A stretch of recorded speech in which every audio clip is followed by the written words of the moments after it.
My name's Sara Bearman. I teach English at East London Science School. Today we have Anthony O'Hare, who is the Professor of Philosophy at the University of Buckingham and the Director of the Royal Institute of Philosophy and the Editor of the journal Philosophy. We have Alka, Sehgal-Cuthbert, who's the Governor at East London Science School and has worked in education for 20 years.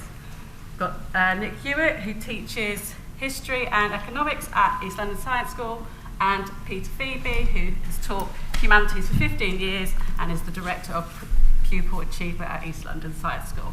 And we're going to be discussing whether you can teach knowledge curriculum to all pupils, and if so, should you?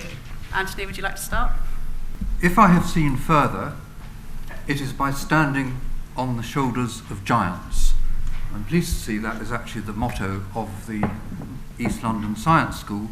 And as I've quoted it, it was what was said by Newton in 1676. But actually, Newton wasn't the first person to say that. The first person who said that was John of Salisbury.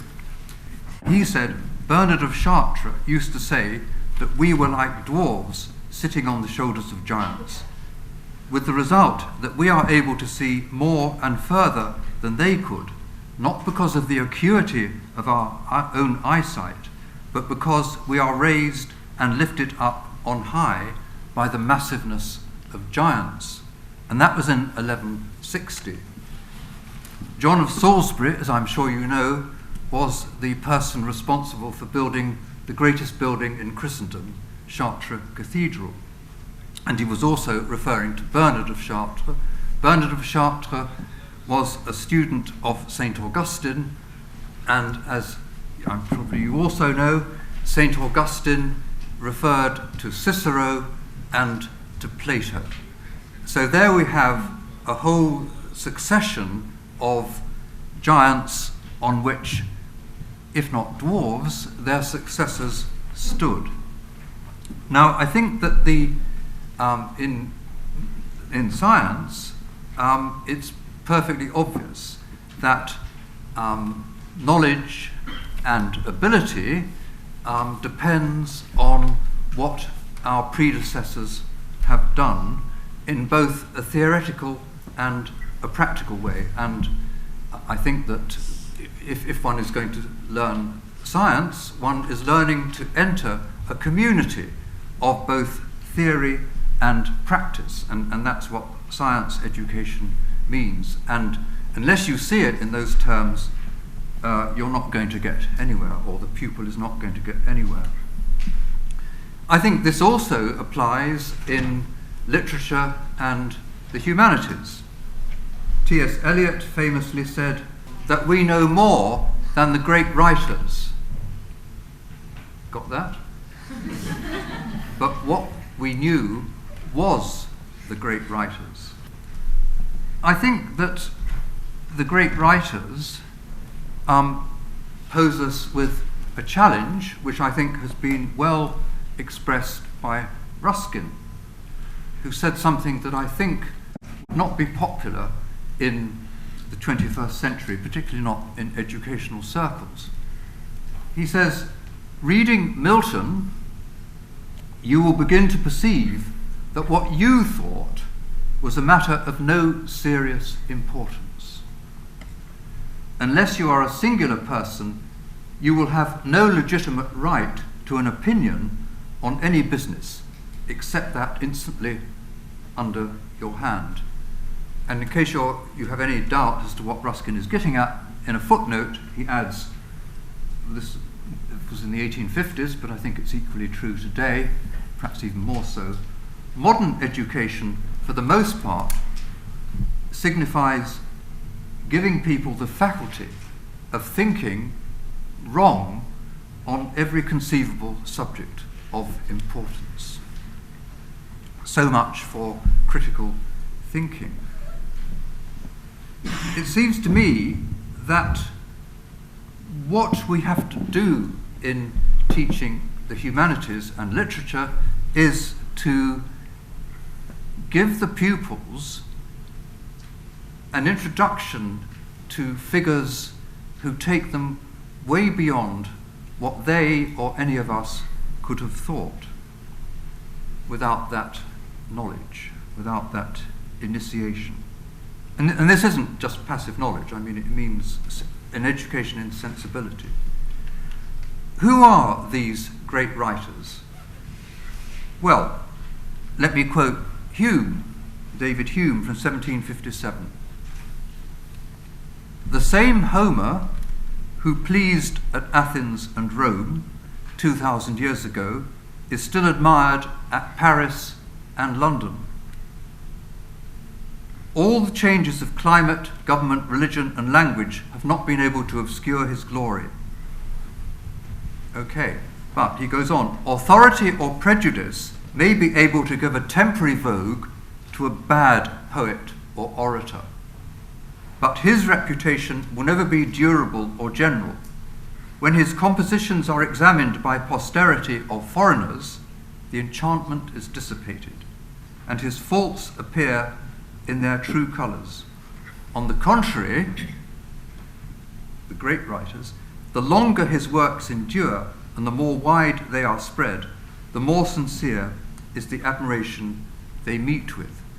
So if you say to me, who are the great writers, the great artists, the great musicians, I will say those who have stood the test of time and whose lustre is admired not only in Athens and Rome, but also in Paris and London, and all the changes of climate, government, religion, and language, so it's multicultural to start with in the best sense, have not been able to obscure his glory. Leo Strauss, the great political philosopher, pointed out that all teachers are taught by other teachers who are taught by other teachers. But the teachers who are not pupils of others are the great minds. And it's these minds on which our curriculum should be centred, whether it's in science or humanities.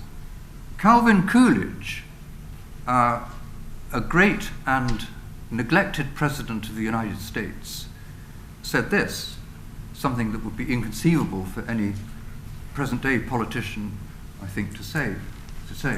He said, "Great men are the ambassadors of Providence, sent to reveal to their fellow men their unknown selves.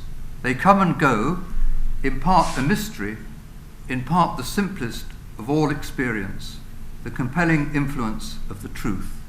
They leave no successors. The heritage of greatness descends to the people."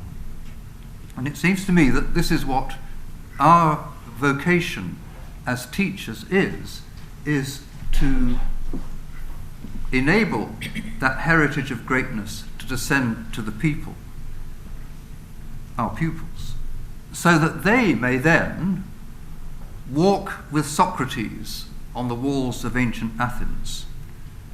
They may listen to Virgil reading his epic to the Emperor Augustus. They may stand with Dante in the baptistry of Florence, watch Shakespeare and his troupe in his unworthy cockpit that could encompass not just the vasty fields of France, but, as he reminds us in The Tempest, the great globe itself. Pray with Pascal before the altar of Port-Royal. Listen to J.S. Bach bringing us music from the castle of heaven in the old churches of Weimar and Leipzig, and maybe even fly across the wild Brocken with Goethe's Faust and Mephistopheles, which is an image which haunted the 19th century. Strauss also points out, this is actually in a marvelous lecture that he gave at the University of Chicago in 1959 called "What is Liberal Education?" He said, "We are compelled to live with books, but life is too short to live with any but the greatest books." I say, education is too short a time, and distractions are too seductive to the young. And I think this applies, as I think Michael Young was suggesting, in primary school as much as in secondary. So, as teachers, our duty is to introduce to our pupils the great minds, those ambassadors of providence that, and this is the key point, they will not otherwise meet. They will not hear Bach. They will not understand Pascal. They will not really come into contact with Shakespeare, let alone know about Dante, Virgil, Cicero, Socrates, Plato, these giants that I've spoken about, that I think make life worth living. Thank you, Anthony.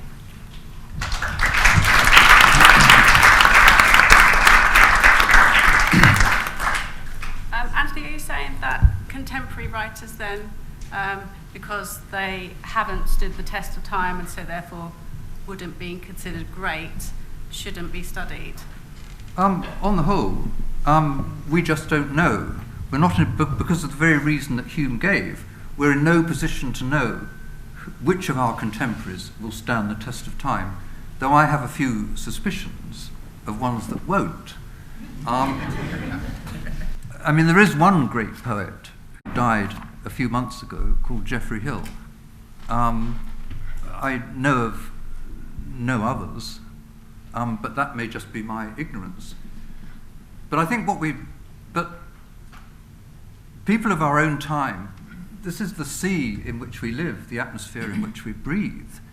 In a way, we don't need to tell our pupils about contemporary writers because they will come across them anyway.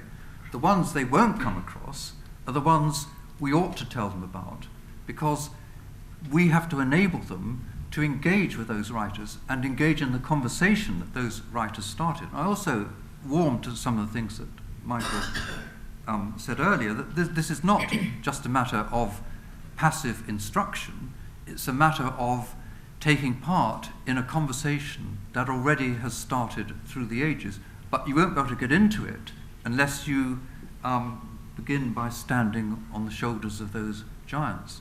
But you get into it in order to participate in the conversation and continue it. So I think the curriculum in literature, and well, I say history as well, because we don't know what's going on in the contemporary world. It should concentrate on things which are not of our time. Thank you, Anthony. Alka, what are your views? Okay, well, I have an awful lot of sympathy with how you've described it, Anthony. I mean, it's a glorious trip. Who wouldn't want to be listening to Bach in the cathedrals and romping over the fields of Goethe and what have you? Fabulous. But I'm very much aware that I find that fabulous because of my own educational background and cultural background, and that anyone who's a teacher, particularly in perhaps somewhere like East London or most other places, will immediately come across, yes, but what about these other kinds of writers? What about these other kinds of knowledge? And really Bach might be very nice, but there are lots of other choices possible. And I think, there's a lot to be said. First of all, I want to say, okay, let me just try and think. First of all, I want to just allude to something Michael referred to about the world as an object of inquiry, which is the point of schools. And I just want to make one further differentiation from that, because I think it's also about the world of ideas. In fact, it's primarily about the world of ideas, and in the way Michael suggested, ideas whose meanings are very different to the ones they find in everyday life, which is, has a point of contact with your idea of, past knowledge that's stood the test of time. And I think particularly with literature, that's very true, but I think as it stands, that isn't quite enough, I think, to be very convincing in today's culture, and the kind of rather cynical a culture that doesn't perhaps automatically afford the right for teachers to be authoritative, or the right for anyone to say that this book is great, that author is great, without further explanation. But I don't think that's a cause for despair. That can actually be a cause, an opening, and a possibility for pushing forward for more knowledge, more ways of understanding the way knowledge works in different areas. And so in literature, I would have to disagree with you about the contemporary writers, because I think it's not true. People will come across contemporary writers, that's true, But to lump all contemporary writers as if they were all the same, I think it does a huge disservice to the fact that there is an enormous difference, even at the level of children's picture books, between a good picture book by Alan Olberg, say, and Chip, Kipper, Biff and Tiff, and I don't know if any of you know them, the books from the Oxford Reading Tree, which, you know, 2 minutes in, you're kind of wishing that someone would just shoot you in the head. They're so good. And you know, if you're a parent and you read, you will know there are some books your kids want you to read again and again, and you think, oh yeah, I don't mind reading this. And there are other books that you just think, oh no, you just want to hide them or throw them in the bin. And there's a reason for that, and that reason isn't just purely a subjective preference, although that might come into it. But that's to do with the actual literary quality and aesthetic quality. And I don't see that that's something that is just limited to past books, although it is true that if they have stood the test of time, and if they've stood the test of geographical limits, the reason they've done that isn't just like a cultural prejudice, as the naysayers would have it. The reason they've done that is that their aesthetic complexity, the complexity of their form and the meanings that they can provoke, are so rich and are so great that, you know, critics and scholars in India in the 1950s would find it worthwhile revisiting those books and providing fresh interpretations on it, or they can rediscover things. You know, there was through the kind of turn in education in the 60s in English, in education towards dramatisation and acting in English lessons. Some scholars, you know, found plays of Marlowe that had been ignored for like decades and decades. And so Marlowe had a bit of a comeback, you know. And so, you know, that kind of the progress works in different ways to sciences, but I wouldn't be quite so tight in your definitions in literature. I think that's something that's quite exciting. And just finally on you know, why, you know, just to try and put in another kind of like, if you like, an armament, a weapon in for people that find themselves having to argue the case for powerful knowledge, for knowledge that does have some relationship to disciplinary knowledge. And that's because, and it is difficult because there's a normative dimension. You're saying that this knowledge is better than that knowledge, and you've got to justify it.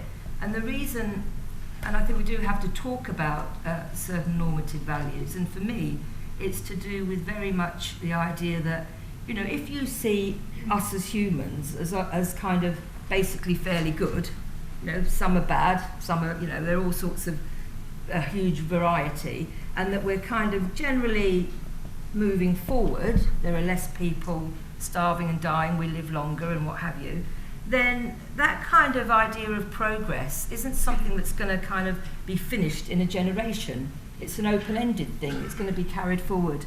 But so for that reason, you can't rely on the knowledge that we just have, contemporary knowledge, the everyday knowledge. You need the discipline. You need the disciplinary knowledge, and then from that disciplinary knowledge, the way that's then made into school knowledge, and the way that then has to be worked out as to how best to engage, bring pupils on side to see the value of that.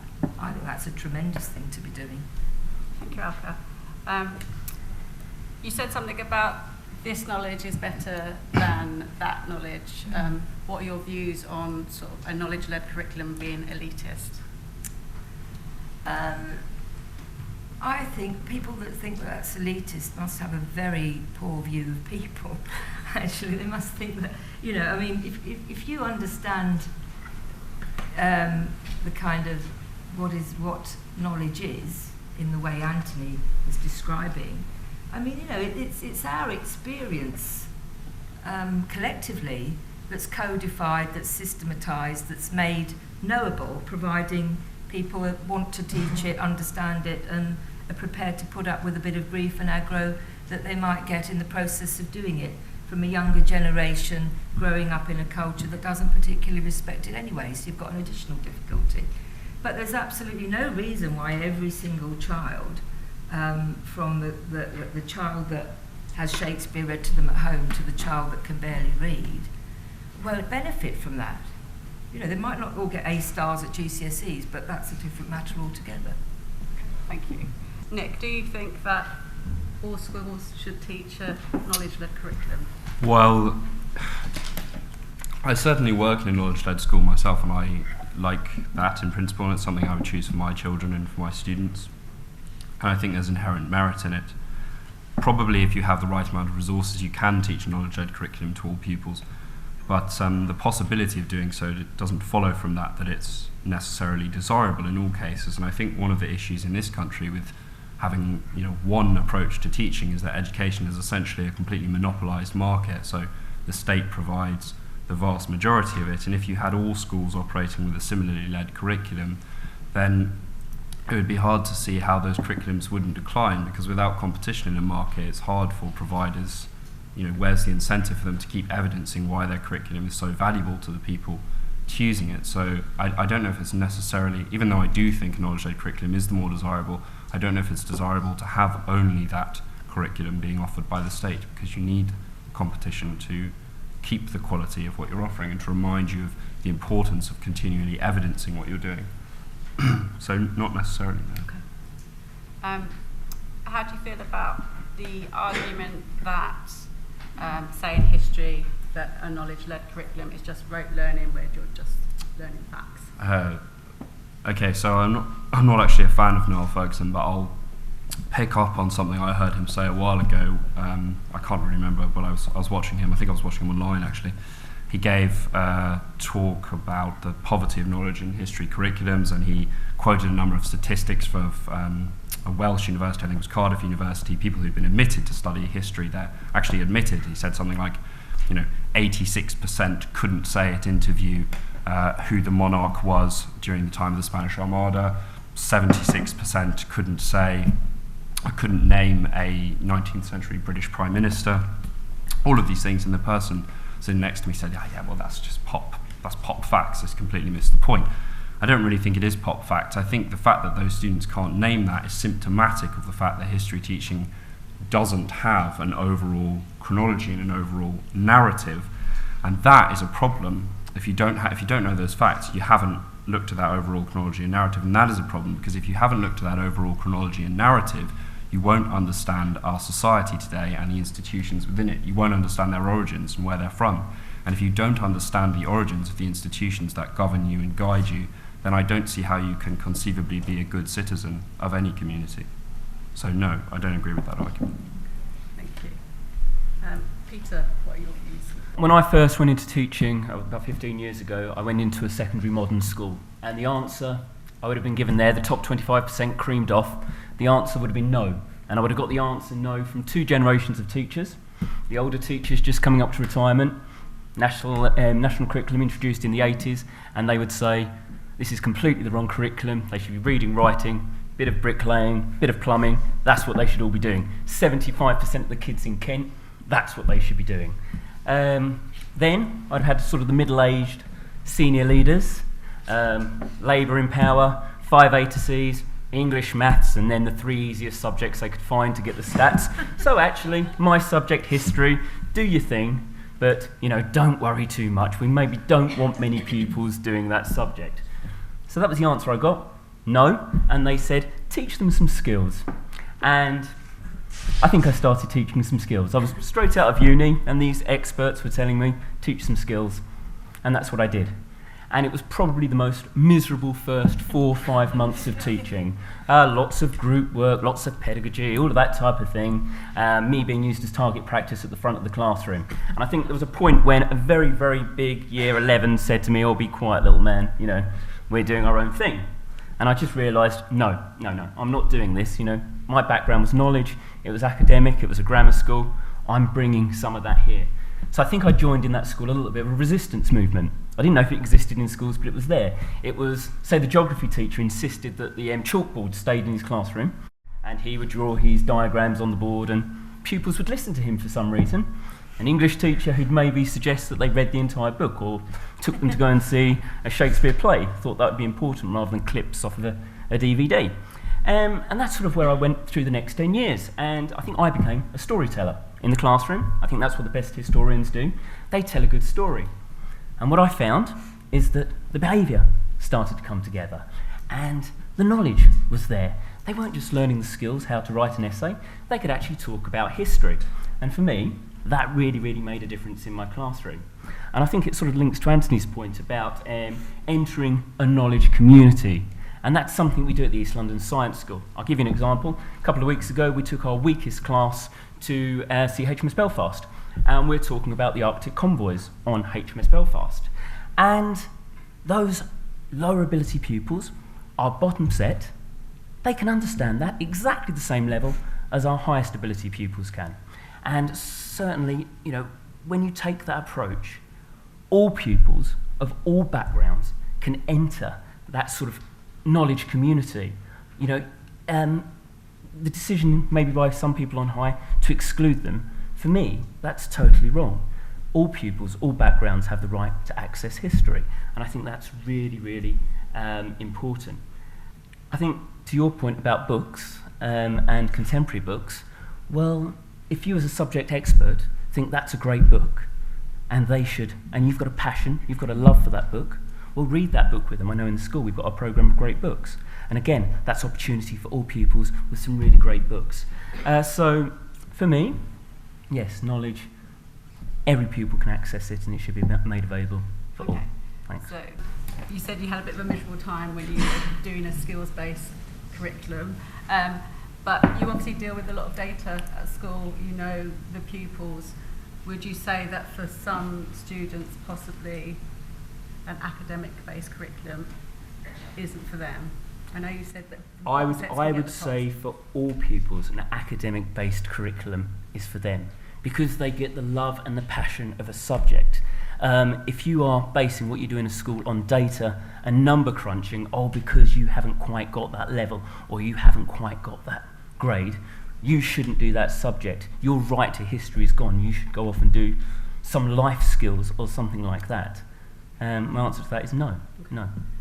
What about the fact that there's different ways that you can teach that? So instead of it being teacher-led at the front, that it would be through sort of some form of discovery. Would you say that there's no place for that in a knowledge-led school, or that there is space for it? I think we all, as teachers, teach differently. And if your approach to teaching gets that knowledge across and gets that passion across, I think that works. And if they come away having the knowledge, well, that's brilliant. So I've seen excellent talk and chalk teachers at the front of the room who are amazing. I've also seen teachers who can structure very good group work and activities like that. Me personally, would I do that all the time? No. You can't set pupils off on a voyage of self-discovery and expect them to discover the things you actually want them to. You need to teach. Yeah. Thank you. So I think we can take a couple of questions. Everything that you say, Alka, is sound and it's dead on. But I'm thinking the words like rhetoric, aspiration, ideal, and then I'm thinking about kids, truanting, or the gulf between the two. And if you look at this sort of topic of this session, it was, can we teach a knowledge curriculum to all? And Peter, I really liked your instinct. I thought it was brilliant. But I want to know about those kids who are truanting. What's the story? Because again, it's perhaps possibly too much idealism and not enough of how we're actually going to teach a curriculum to all. So could you give us a wee bit, anybody on the panel, about the real world at the coalface, how you do it? And finally, Alka, I was feeling so guilty when you were talking about reading to your kids and so on. I suppose I'm middle class now, and I didn't even bother reading to my lad, and my man and dad certainly didn't read to me. And the point I'm getting at is if you look at ELS, I don't know, maybe I'm wrong in generalising, but a huge big chunk of parents are probably possibly not reading to their kids. And so it's almost as if the discussions operates at a level of almost, I know it sounds stupid and the wrong phrase, almost like a middle class discussion. So what I really want to know is, how can we teach the curriculum to all, to these working class kids of ELS and elsewhere? I'd like a little bit more specific discussion on that, if possible. Anybody want to take that one? Yes, please. I wish people would just think that just because ideals aren't material, that they're not real. They are real, and I think, and they're manifest in the way what we say and how we say it and how we do what we do and how we deal with things. That's true for everybody universally, and in education, it takes a specific form that is connected to what education is about and its aims and what have you. So yes, I think ideals are universal. They're there in education, and they're there in Stratford in the situation of a head chasing for truanting students. As to the books that I mentioned, I didn't really want to get into.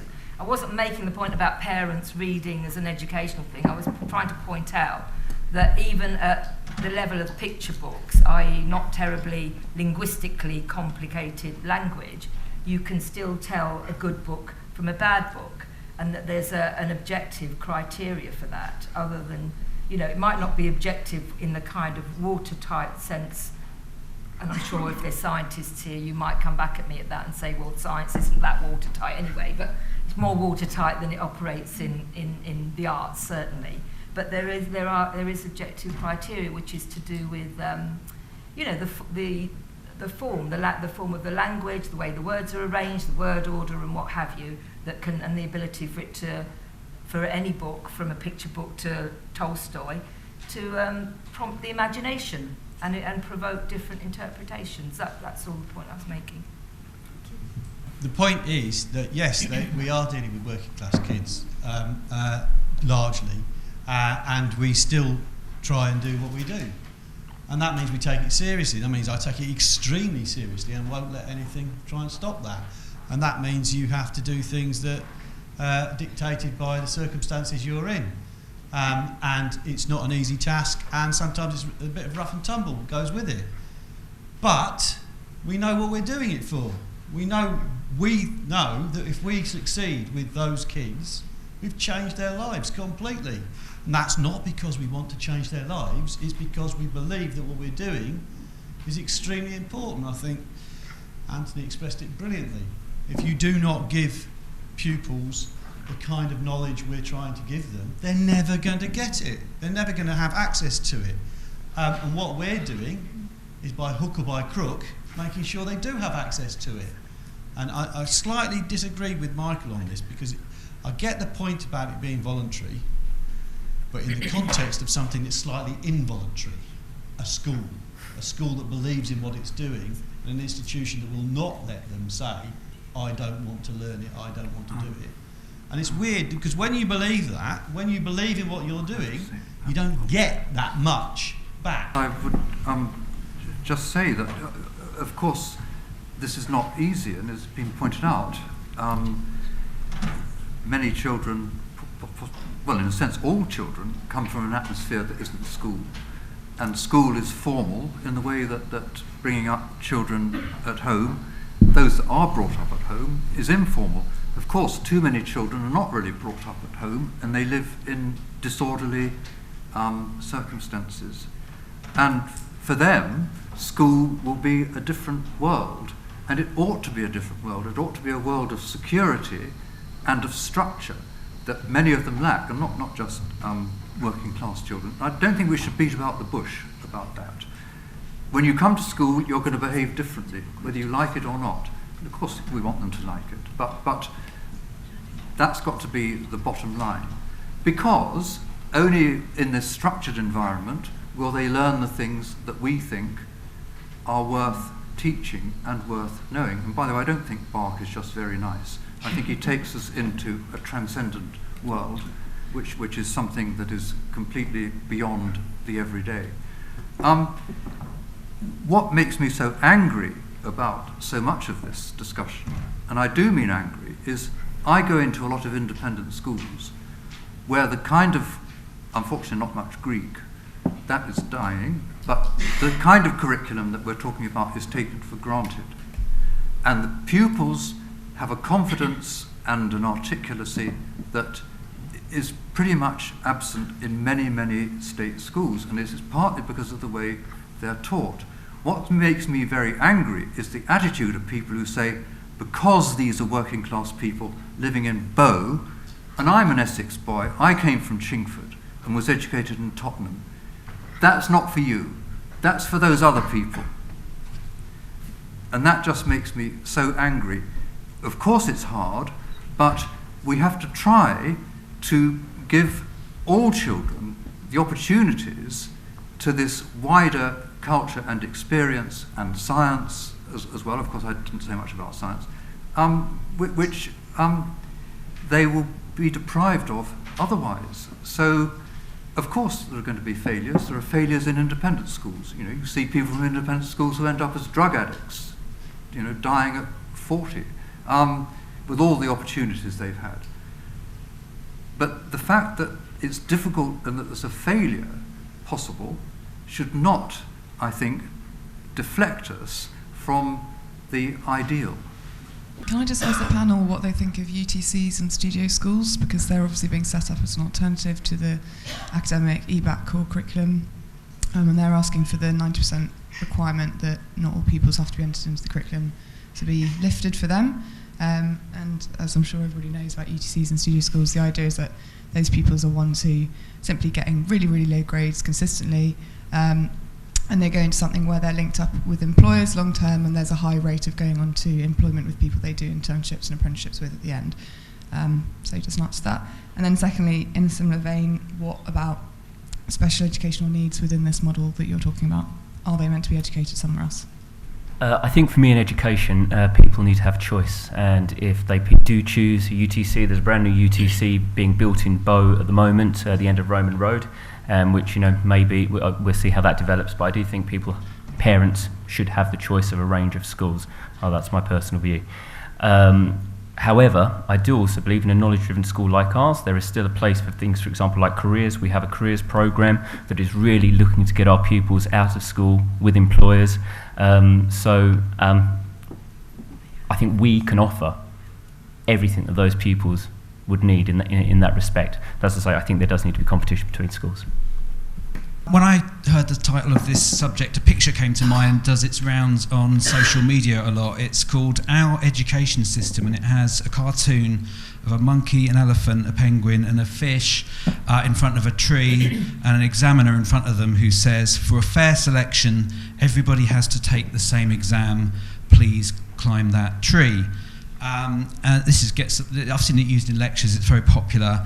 And I think the message is, you know, schools are too narrow, they don't cope with, allow for the difference of pupils. But to me, it's actually quite a revealing picture, because it says we think kids are like animals. And so animals are very fixed. And here, difference has become code for saying that children are fixed. You're academic, you're not academic, whatever. So I think that's something we should look at. What do you think about the difference question? I have also seen that cartoon many times. My head teacher, who I very much respected, used to show it all the time, and I thought it was a ridiculous cartoon.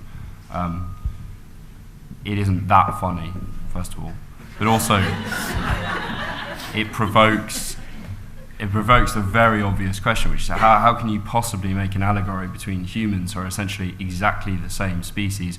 Granted, there are people with special educational needs. I think that's a separate point to pick up on, but broadly speaking, they're the same species. How can you make an allegory between that and the animal kingdom? There's no sense in it whatsoever. So I don't think fixed assessments are similar to asking a monkey and a goldfish to climb a tree at all, actually. But let's say that they were, well, that would only present more of a challenge which we would need to rise to as educators, which is essentially how we're going to teach this goldfish to climb up that tree. Now that is physically probably impossible, although a lot of the things we thought in the past to be impossible have in fact turned out to be perfectly possible, so perhaps that's not the case. But if we are looking at children with differences, far more subtle than the goldfish and the monkey, then we, rather than thinking about how we can change the assessment and therefore make it totally valueless, we should be thinking about how we can help both of those two rather different children to approach the same assessment. And actually I think it would be better if, to continue with the analogy, I think it would be better if we really supported both those children and one of them still made it to the top of the tree and the other one only made it halfway up, than if we simply came up with two entirely different trees, one of which was inherently less valuable, and then sent the goldfish to that tree. Thank you to our panellists.